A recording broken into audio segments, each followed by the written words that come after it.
Okay, good evening and a very warm welcome to all of you to the second day of this international conference.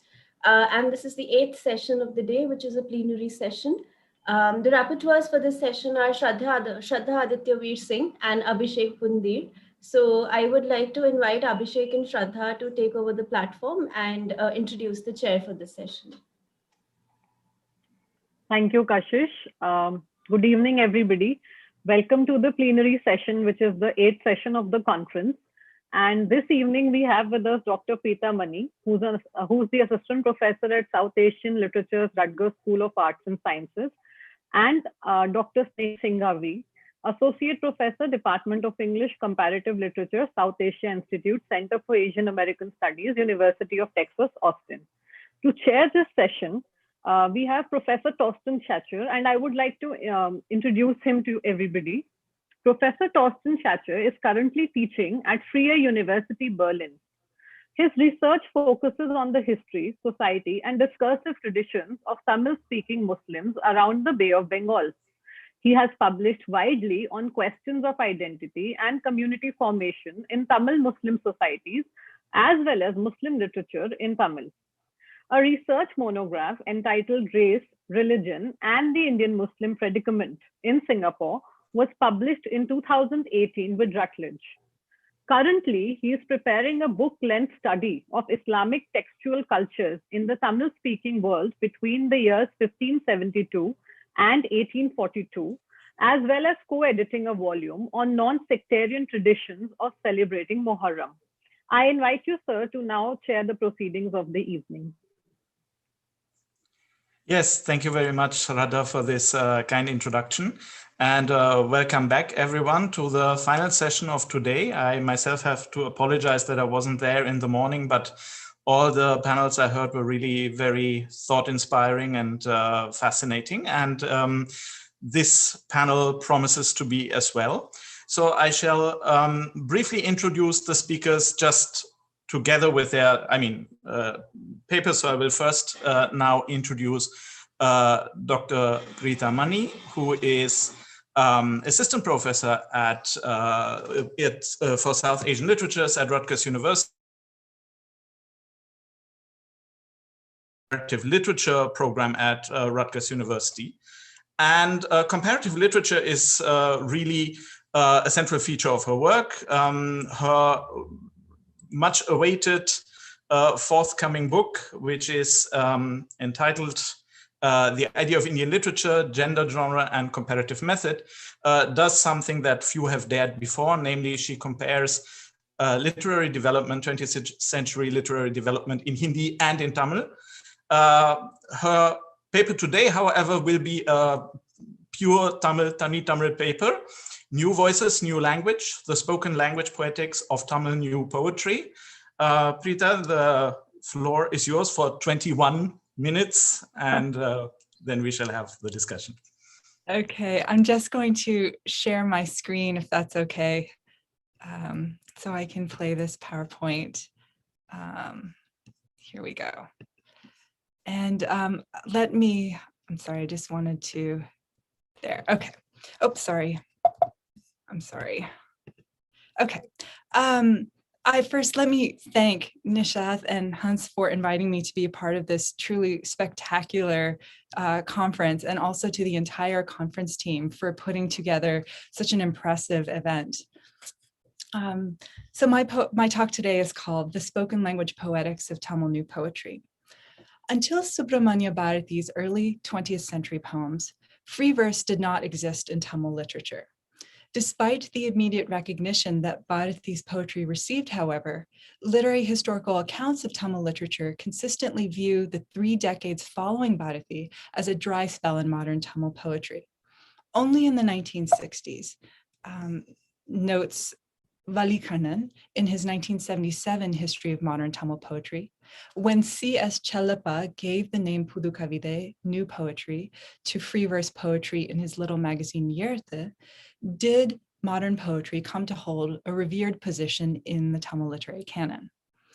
This narrative of poetic lull is surprising when compared to the literary historical narratives of late colonial poetic vibrancy found in other Indian languages, In their sweeping histories of Indian literature, both Sisir Kumar Das and K.M. George discuss the emergence of new trends of poetry across most late colonial Indian language fields.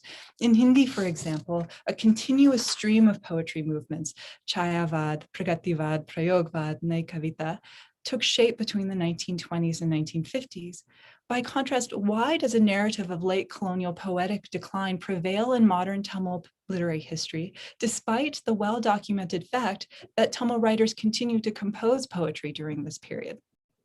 What I want to suggest today is that the depreciation of poetry through 19th century colonial vernacularization processes and the unique Tamil linguistic nationalism that these processes precipitated in the early 20th century made poetry provisionally unavailable as a genre that could carry out the project of making Tamil literature modern and cosmopolitan.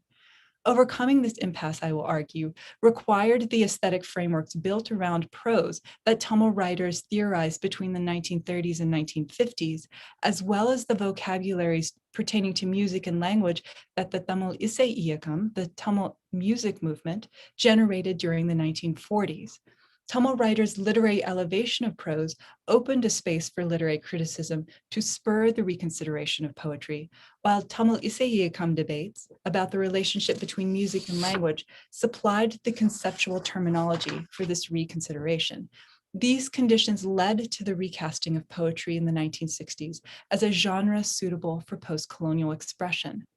An innovative Pudu Kavide poetics of sound emerged, I will ultimately suggest, through the intersection of the modernist discourses about alienation developed in Tamil prose with the Tamil Isai Iyakam's navigation of alienation as a kind of separation between Tamil speakers and their own language.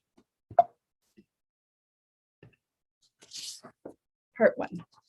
C.S. Chalapa's literary magazine Yirtha, which ran from 1959 to 1971, and in which he debuted many Tamil poets, and his 1962 edited volume Pudu Kuralhal, New Voices, a collection of poems that Chalapa culled from those that he had published during the first 3 years of Yirtha, produced much of the content now associated with Pudu Kavide writing.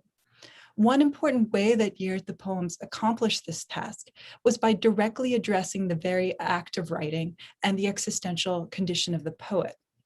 The titles of many poems themselves convey the self-consciousness that Pudu Kavide poetry tended to express. Consider, for example, P.Ko Sundarajan Chitti's Yirtha Vedellam, All That Is Written, C.S. Chalapa's Kale Sire, The Prison of Art, Ticho Venugopalan's Ilekya Anubhavam, Literary Experience, Sundara Ramaswamy's Yen Yirtha, My Writing, or Kana Subramanian Mayan's Kavide, Poetry, just to name a few.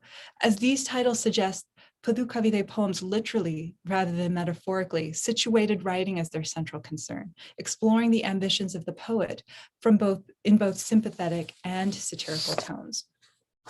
Chitti's poem, All That Is Written, 1959, is exemplary. Let me first read the poem in Tamil and then in my translation, since, as I will later show, the sound and flow of language became so important to Pudu Kavide aesthetics. So here you can see the first issue of Yirtha.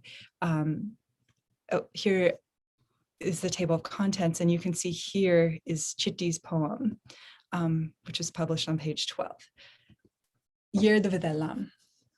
Maanidin mudalil thonri, marakile vasam sede, kaanide tirinde pode, karita ariya tirinde vandan. Pen mandal partha nindran, peso or mori sede, kan kandu unme kellam, karitale kalar kurtan.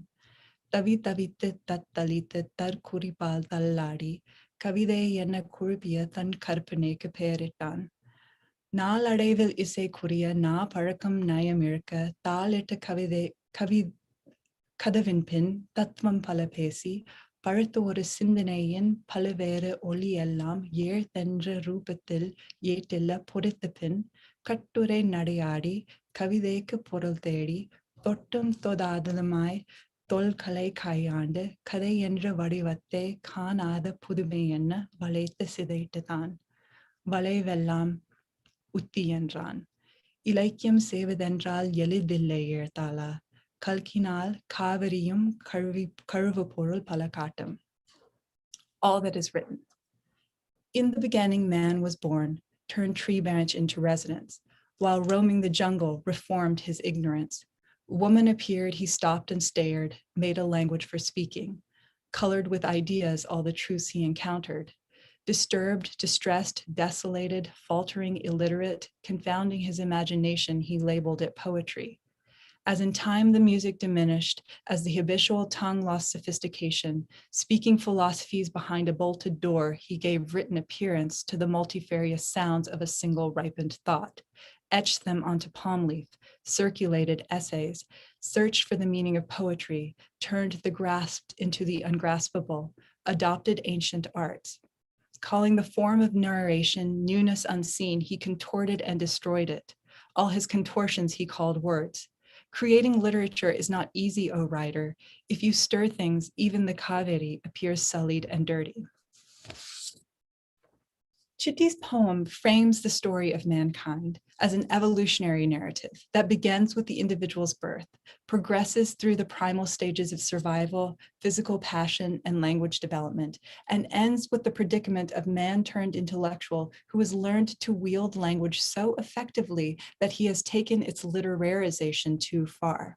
Man colors the truths of lived experience with words, equates imagination with poetry, retreats behind locked doors to philosophize, reduces polyphonic thought to etchings on a manuscript, contorts the mysteries of life into a facade of words that he dubs literature.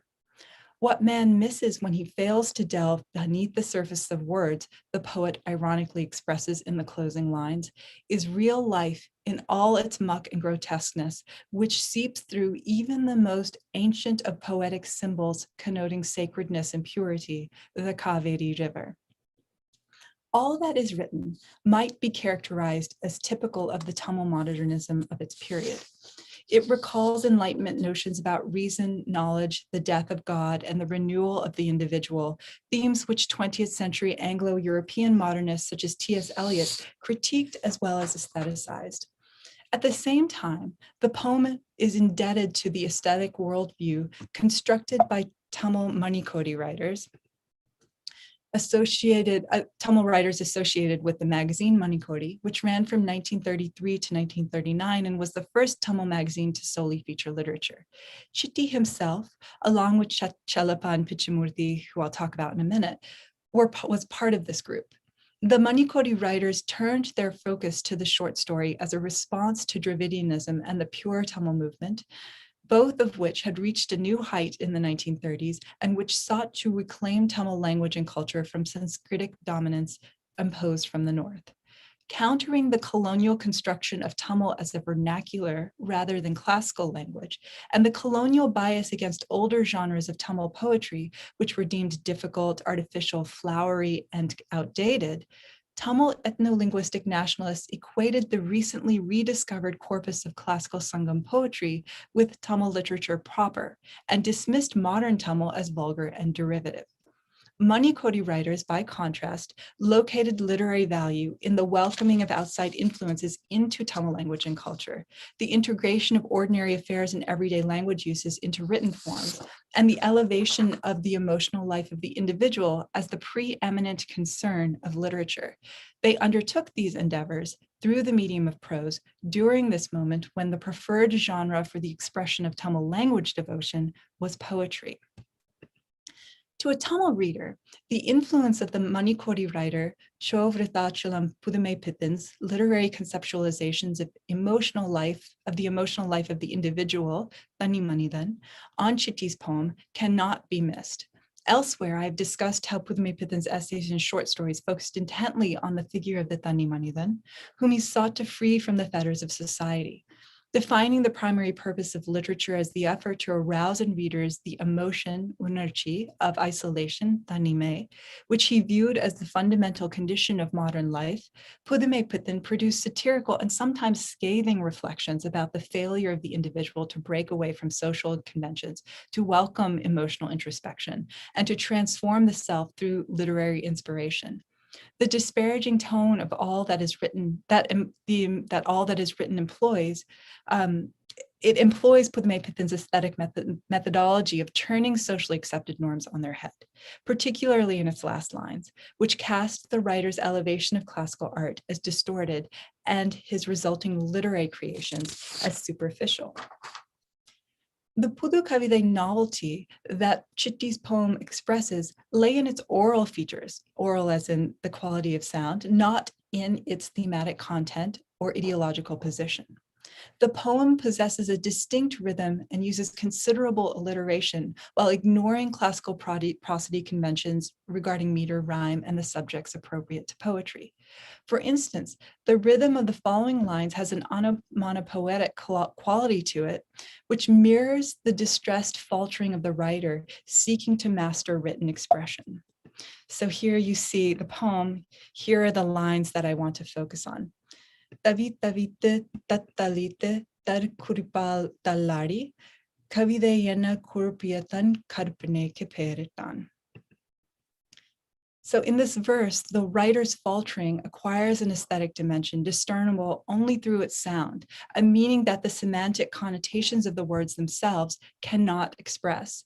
This oral quality operates in tension with the multifarious sounds of a single ripened thought that the writer dismayingly confines to the etchings on a palm leaf manuscript. The poetics conveyed through such uses of language, a poetics emerging from the oral experience of listening to a poem out loud, was something that had not been theorized in quite this way before. Part 2. When Chelapa discussed the publication of his edited collection Pudu Kuralhel, New Voices, in his November 1962 editorial in Yurthe, just 1 month after the publication appeared, he noted that he could not have foreseen the role that poetry would come to play in his little magazine. This observation is understandable since, until the late 1950s, Chelapa considered himself to be primarily a short story writer and critic. His stated aim in the very first issue of Yurthe was to create a space for the growth of Tamil literary criticism, without which he believed Tamil literature could not progress. Building on Pudumepithin's conceptualization of unarchi, emotion, as a fundamental truth of literature, in a series of essays in the late 50s and early 60s, Chelapa linked the emotional arousal spurred by prose to an aesthetics of spoken language. He argued that modern Tamil writers' creative representations of spoken language in fiction, in contrast to Dravidian and pure Tamil activists' rigidified uses of classical language in poetry and oratory, evoked aesthetic pleasure. Alongside this literary framework, and as an increasing number of poets sought to publish in Yurthe, a new terminology focused on music and sound began to emerge in Pudu Kavide's essays, a discussion that Napichimurthi's Vasana Kavide, prose poetry, launched in Yurthe in 1960. So Chelapa's introduction, Nure Vasal, to Pudu Kuralhel, New Voices, documents this new terminology through explanations of concepts such as sol sikanam, the economy of words, sahajatanme, simplicity, peche amaibi, the use of spoken language, nidita peche, the rhythmic use of faltering speech, and nuthana parimpriyoham, the innovative use of imagery. Quoting from Ezra Pound's manifesto-like documents on imagism and referencing T.S. Eliot's focus on dramatic monologue and modern disillusionment, Chelapa argued that the tumultuous experiences of post-independence life called for the emancipation of poetry from the strictures of verse and rhyme. The language and content of poetry should be that of the everyday, he proclaimed, and its themes inflected by the search for the deeper truths of modern existence. While this position generally coincided with Chelapa's ideas about prose, he also postulated a new link between poetic language and sound that was distinct. The undertone of each line should express an uninterrupted olinayam, he wrote, glossing olinayam, what might be translated as sound effect, with the English phrase rhythmic constant. Elsewhere, Chelapa connected olinayam, sound effect, with isetanme, or musicality, the musicality of new poetry. Olinayam was a subsiding sound, as if a voice heard in a dream, that possessed a tenderness like the undertone of a shruti box humming beneath a raga.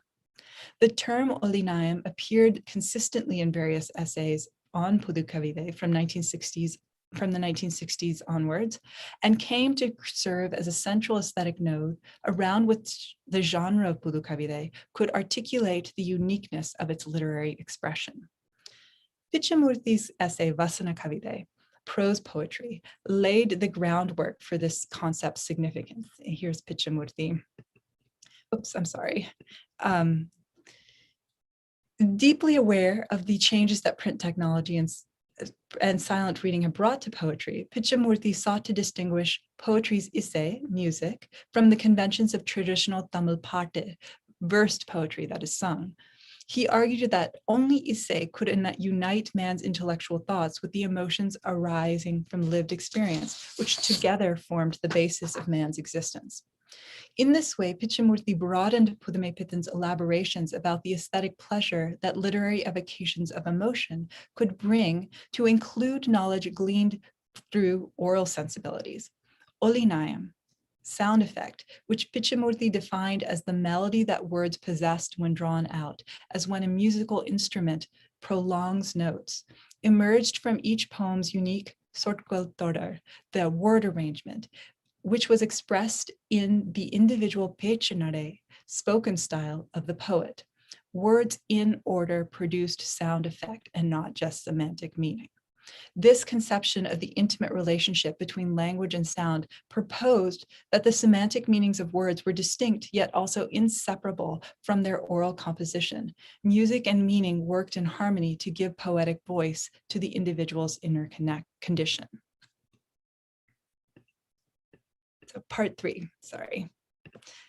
What prompted Pudukavide poets to turn to isse, music, and the concept of olinayam, sound effect, to theorize their literary aspirations? The notion that music and literature are inseparable had been espoused in aesthetic theories since the 2nd century in Tamil. However, such a conception was untenable to Pudukavide poets, largely Brahmins, who deliberately sought to break from the classical tradition of prosody, in relation to which Dravidian and pure Tamil activists had positioned them as outsiders. Tamil language devotion had arisen in the early 20th century as a result of Tamilians' fear of losing their language, a fear induced by the colonial imposition of English and perception of Tamil as inferior and vernacular. Tamil linguistic activists responded by claiming their mother tongue as a pure, inalienable part of the self.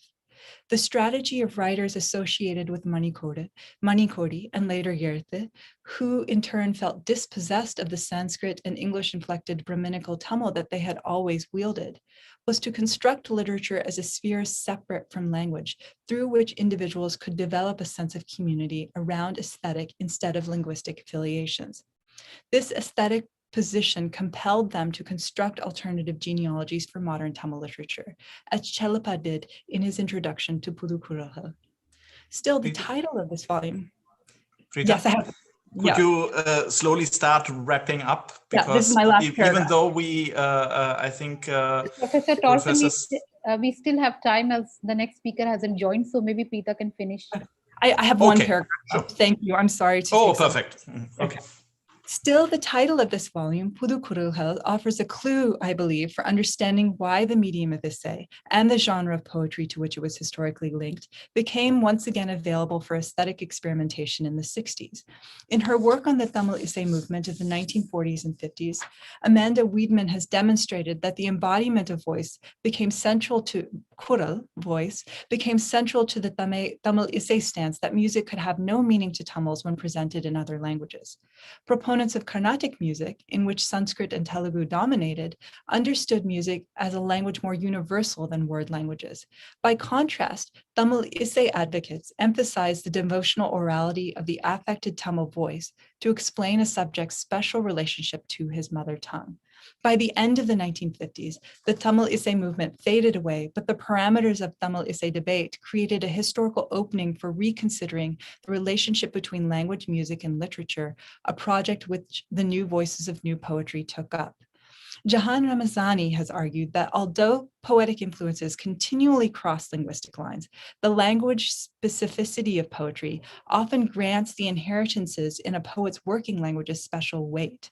Burdened by the weight of poetry's relation to language, Manikodi and Yertha writers turned their attention away from the genre's demands for linguistic intimacy. In this context, Tamil essay questions about the musicality of language provided an occasion for developing a new critical apparatus that could justify poetry's literary merits on grounds other than language. Pudukavide poets consequently gave voice to the concept of olinayam, sound effect, which enabled them to transform their alienation from their language into a constitutive ground for aesthetic experimentation. Thank you. Thank you very much, Preetha. Shraddha and Abhishek have been collecting questions, I believe. Hello. Yes. So there are some good questions in the chat box. I would like to read some of them. So I begin with this. It got me thinking about Nai Kavita in Hindi. Undoubtedly, with Progvad, free verse poetry reached new heights. However, Nai Kavita is not merely free verse or blank verse.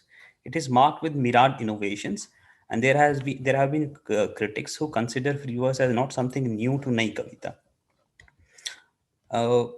Are there some similar strains in Tamil new poetry as well? And to reappropriate from your own thesis, how new is new poetry in Tamil? Yes, thank you. That's a great question. And, since I work both Hindi and Tamil, the presence of new Nai Kavita, Prayogvad has been, present in my mind. And so yes, you're absolutely right to say that there is a kind of, it's not new. Free verse is not new. And that was in fact an argument that people made against Pudukavide in literary circles during the time that Pudukavide was sort of forming itself. And critics have even argued that even if you try to get away from meter and alliteration, obviously you could hear the rhythm and the alliteration. And the argument was made that these are natural to the Tamil language itself. And so you can never get away with it, even if you speak. And so it almost blurred into a kind of Tamil linguistic nationalist argument about how the qualities of Tamil are musical and you cannot separate the language itself from its musical quality. And this is why I think poetry actually was able to be renewed in the 1960s, because of the proximity that essay arguments, Tamil essay arguments, the music movement arguments made about the relationship between language and music. And those debates, in fact, enabled the relationship between language and music and literature to become a little more nuanced. And so that is why, despite the fact that, free verse is, it's so interesting that Chalapa never mentions the rhythm or the kinds of ways in which new poetry evokes older forms of poetry in Tamil. Yet at the very same time, it's unmistakable. And I think that the absence of his discussion is indicative of the way he's trying to own new poetry as something new, despite its connections to a longer standing tradition. There are some comments. This is by Tuhina Bose. Can relate to the singing of ghazals in Urdu when you talk of aesthetics of poetry. And there is a question by Hans Herder. I wonder whether spoken Tamil, Pechumoli, as opposed to Iratumoli, has ever made it into writing or recitation. Because in strict terms, the spoken would be the vernacular. I mean, it is strictly in the sense of poetry. Yes. So I assume for what Hans maybe is talking about, maybe is like dialectical speech. Is that what he means? Of course, that also appears in poetry. And one of the main, this moment of Pudukavide was actually quite limited. And by the 1970s, there was a kind of reinvigoration of the idea that poetry has to be political and it has to represent the issues of the people. And so, and this coincided with the slow rise of Dalit literature and the Dalit movement in Tamil. And so by this moment, the contemporary moment, you have poetry that obviously that incorporates dialectical speech even to a far greater extent than you see, the sprinklings of in Pudukavide poetry of the 1960s. I hope that answers the question. If we have some more time, we can take up 2 more questions. These are not questions, but observations. And I would ask Preetha Mani if she feels she can comment on them. This is by Geeta Ganapati. Spoken Tamil made its way into film songs. Tamil poetry is to be found in film songs too, just as films used Bharati's poetry. And Shraddha Singh asks, could you tell us more about the movement away from the classical tradition of poetry in terms of contemporary thoughts regarding nationalism and nation building? With regard to the idea of spoken sound language in Tamil film music, yes, this is absolutely true. And this is a very new kind of realm for me, thinking about poetry. I've been thinking about the short story so long. So this is my kind of limited response at this moment, that one of the things that is so interesting about Bharati is that he was both claimed by Tamil linguistic nationalists, and he inspired a whole tradition of Tamil poetry that was associated with the Dravidian movement, and which directly led into film music. And so those kinds of, and this also connected with the Issei movement's ideas of devotional music being in Tamil. So there is a way in which, of course, spoken language could not be shut out of poetry and of music, but it kind of had this ideological stream that is related to Dravidian nationalism. But on the other hand, Bharati is hailed by the writers, the Pudukavide writers, as being the first person to open a space for free verse. They also make that critique that he didn't quite depart from free verse, and so that's why Pudukavide is new. But they see him as sort of instigating a modern sphere of free verse writing. So the field is very complicated, and this is kind of an initial response that I can give. Can you repeat the second question? I'm so sorry.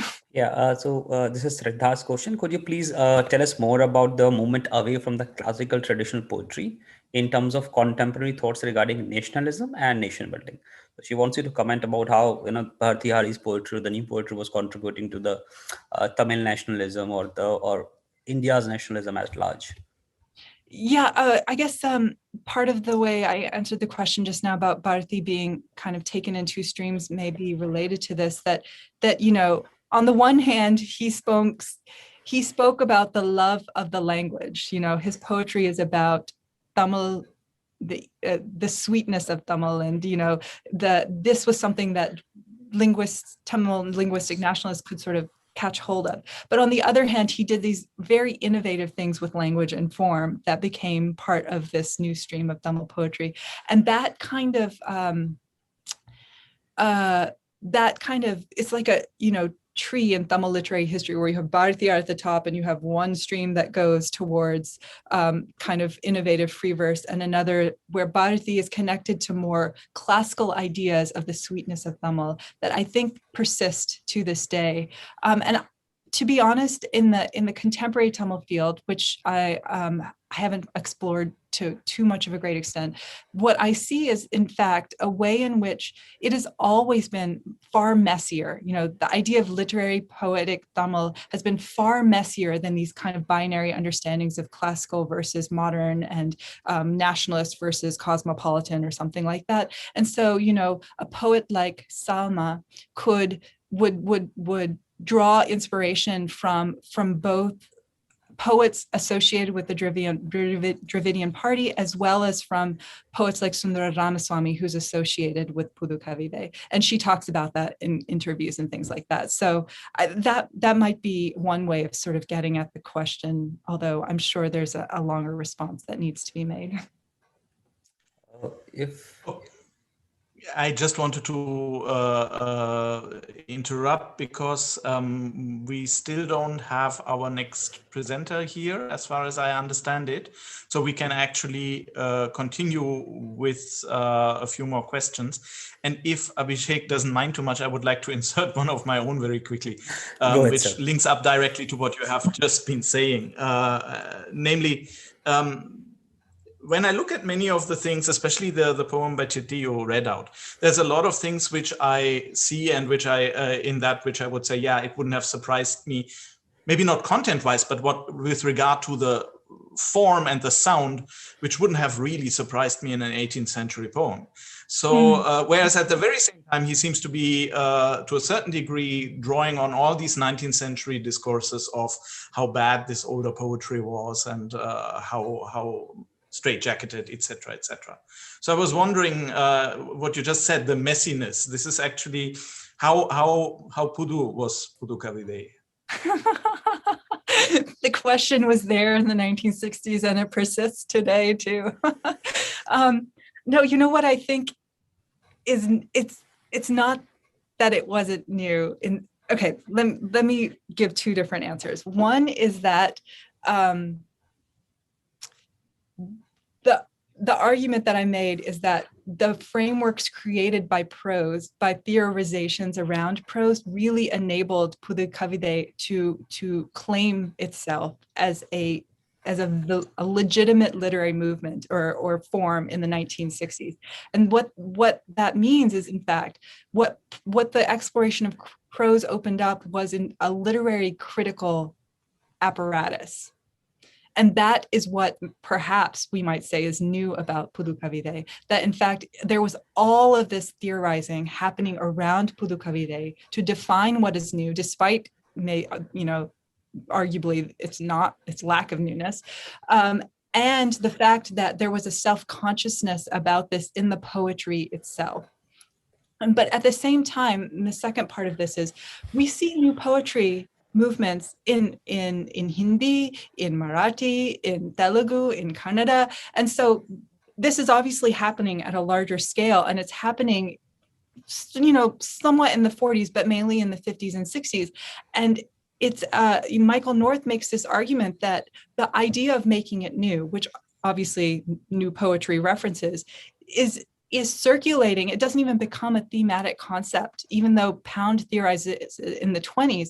It doesn't even become a thematic concept until the 1950s in American magazines and American literary critical discussions. And this is one network of circulation that I think is coming into the Indian context in this moment. And writers are considering themselves in dialogue with writers everywhere else. And so the new poetry is it's not that it's new, it's that it's a language that they can use to kind of reclaim literary spaces that they're interested in reclaiming. If we have more time, can we ask one or two quick questions with Yes, the permission please, of the chair? So this is a curiosity that I have because I have read your work. I've read your thesis on Nahi Kahani.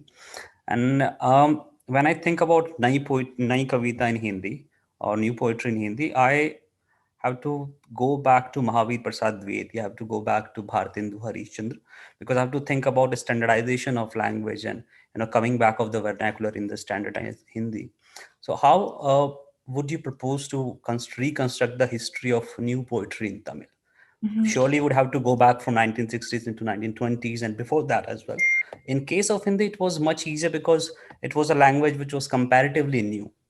But Tamil is usually taken as a classical language, so they had a huge chunk of tradition to rely on and to draw inspiration from. Mm-hmm. Yes, so this is why I go back to the Manikodi writers of the 1930s, because they in fact began, and Bharati, who they really see, who died in 1921. And so, there's this somewhat of a gap until when the Manikodi writers, who they launched their magazine in 1933, they start to really think about language and the problem of language.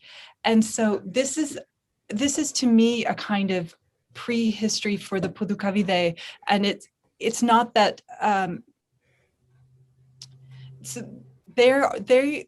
what happens in the 1930s because of the rise of the national language question is that we see in Tamil Nadu a height, language debates at a height. The anti-Hindi movement arises in the late 30s. And there are conversations everywhere about the role of English and Sanskrit in Tamil.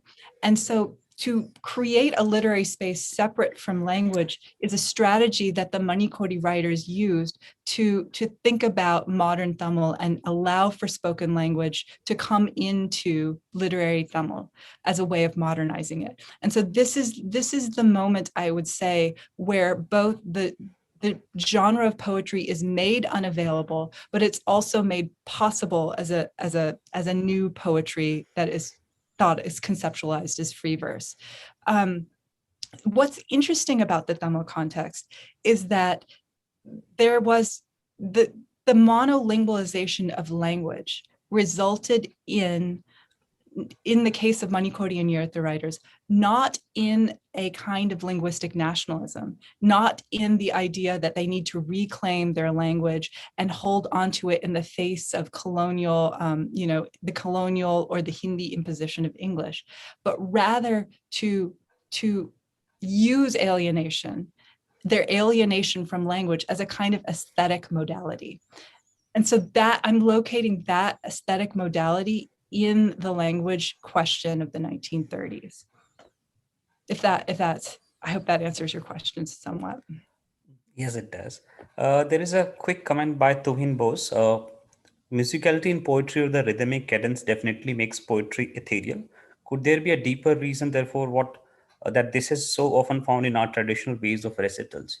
So probably he's asking you to think about, musicality in new poetry in Tamil, because it's not free or, a barren free verse. There is rhythmic, patterns in Tamil poetry as well as much as I know of. So the coming back of tradition in the new poetry, basically that's the focus of the question. Yes. That's absolutely right. And so, this idea of musicality, which I just began to explore, is something that needs to be expanded. And also the relationship with the Ise Iakam debates, I think will be helpful, to really explore that further as this research continues, because that's one way to really understand how people thought about the relationship of music and language and what kinds of musicality had been continuing for, centuries into this new moment. So there's a quick remark by Professor Hansherder, just a remark on newness. The dialectics of the new are fascinating. The new cannot just be totally alien in order to be recognized as new. It has to use and manipulate known codes, styles, idioms. In this sense, recognizability as such doesn't speak against it being new. So he's saying that the new hasn't have to be radically new. It has to rely upon the old and probably make a departure from the old to be called new. But again, the question is how new is the new? Yeah, no, this is a great point. And one of the points that Michael North makes in his book, Novelty, A History of Newness, he makes this point that the whole apparatus of modernism is based on a citational practice, a renewal of old things. That was what, in fact, Pound meant when he said making it new, taking that phrase from a Chinese poem in the 1920s, that it was, in fact, an idea of renewal, a renewal with a difference, a renewal with innovation. And so it's actually fundamental to modernism, this idea that you're not making anything new, you're using something recognizable and transforming it in this, quirky, creative way. And that's what makes it interesting. Just for those who have joined later and who are waiting for the presentation by Snehal Singhavi, he is not here, unfortunately. We haven't been able to contact him. Sorry. So I don't know, will we continue to discuss then simply till time's up, or what is the procedure? We can conclude. Yeah, we can conclude. Maybe another 5 minutes and then we can conclude, because we are not able to contact him. Yeah. So if the chair permits me to ask, just a curiosity that I have, and you have of course talked about stylistic innovations and how they were breaking new grounds when they were thinking about new poetry. But in Hindi poetry, we usually think of new men or minor men, laghu manav. So do you also think of similar formulations in Tamil poetry as well, that there is a laghu manav or minor man, and it's poetics of that man that finds articulation in new poetry of Tamil? Yes, absolutely. I think this is the concept of Thanimani then that Pudumaipithan tried to sort of bring up in the 30s. And then you do see this kind of concept come back in the 1960s, but it's the idea of the individual as someone who is really, who is insignificant and is constantly confronted by his insignificance, and that is part of his alienated state. And this is absolutely present in Pudu Kavide and is articulated later, by the 70s, much more vehemently by Tamil poets. So this is absolutely true. Yes. Can I, since we have time, I did have one poem that I wanted to read at the end of the presentation. Should I just read it? Is that? Please go ahead. Please go ahead. Indulge. I don't have the Tamil in front of me, unfortunately, but this is a poem that I thought kind of expresses the kind of the conflicted position that Pudu Kavide poets held with the genre of poetry itself. That, it's like a catch-22, damned if you do, damned if you don't. Can't, you love it, but you hate it. You're stuck with it. You can't go on without it, but you still feel this longing and desire for it. Okay, so this is called Poetry. It's by Kana Subramaniam, and it was also published in the very first issue of Virthe in 1959. So I'm sorry, I don't have the Tamil with me. Poetry. I too dislike poetry. How many steps has man taken? How many steps would anyone decidedly say were possible due to poetry? So why, in fact, does poetry exist? It's just beautiful language babble. But that simply does not suffice. If it did, apart from poetry, other literature would not exist. Because it's not enough, so many literary genres, one upon another, exist. The absence of plays, novels, novellas, and essays wouldn't seem amiss, yet these two fail to satisfy. This is indeed why I too write poetry. No art gives man satisfaction. All they give him is one longing after another. The birth of art exists on this basis. We could say that even God's continued existence is possible only on this basis. Thank you. Thank you. If the chair permits, there is a comment, and people really get angry when their questions are not asked. So just to put it across the table. So this is Nurul Huda. She asks, we can talk about anxiety of influence in Tamil or Hindi or any new poetry. So it's basically thinking in terms of how Western canons influenced new poetry in Hindi and other vernaculars as well. Mm-hmm. And of course, you touched upon how these poets were also translating from English and other languages into Tamil. So she's really hinting at that part, how, the Western, or rather a dominant language and its genres influenced Tamil poetry. Yeah, no, obviously that is the position that Tamil nationalists held, as well as we know in Hindi it's a similar case. But the position of the writers that I'm looking at, there is not even a single hesitation in the evocation of Eliot or Pound or Flint, or sometimes Chalapa quotes John Dewey. He has an eclectic range of people that he talks about, and Kanasu is the same. Many of these poets are the same. And I think what we have to remember is that for writers from the 19th century, always, but particularly from the 19th century onwards, as interactions with English and with the West became shaped in new ways, these writers viewed themselves as being in dialogue with writers everywhere. It's not as if they saw it as influence. They saw themselves as being part of a larger conversation that was relevant to their lives.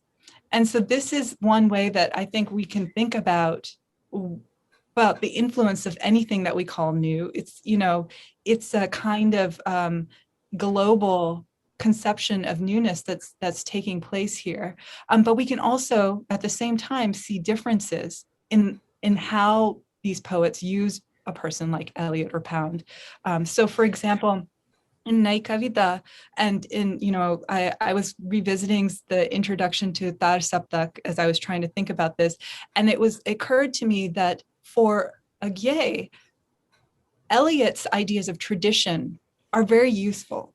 And it enables him to think about rasa in new ways and to use it as an aesthetic framework. But that is completely absent. The idea of Eliot's notions of tradition are completely absent in the Pudu Kavide context. And part of but sound becomes important, which was also something that modernists were talking about everywhere when in connection to poetry.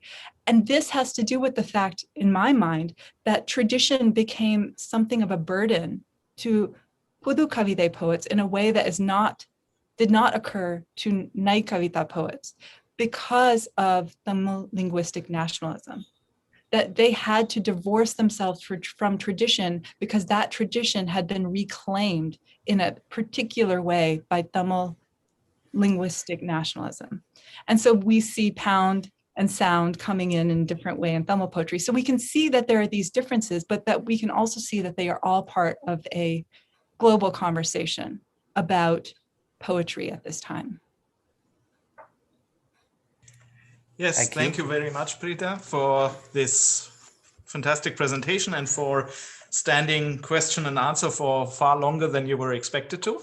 And I think with this, I hand it over to, I don't know, Nishat, are you going to make any announcement about tomorrow or? Yes, Meenakshi or Kashish will make it. Yes.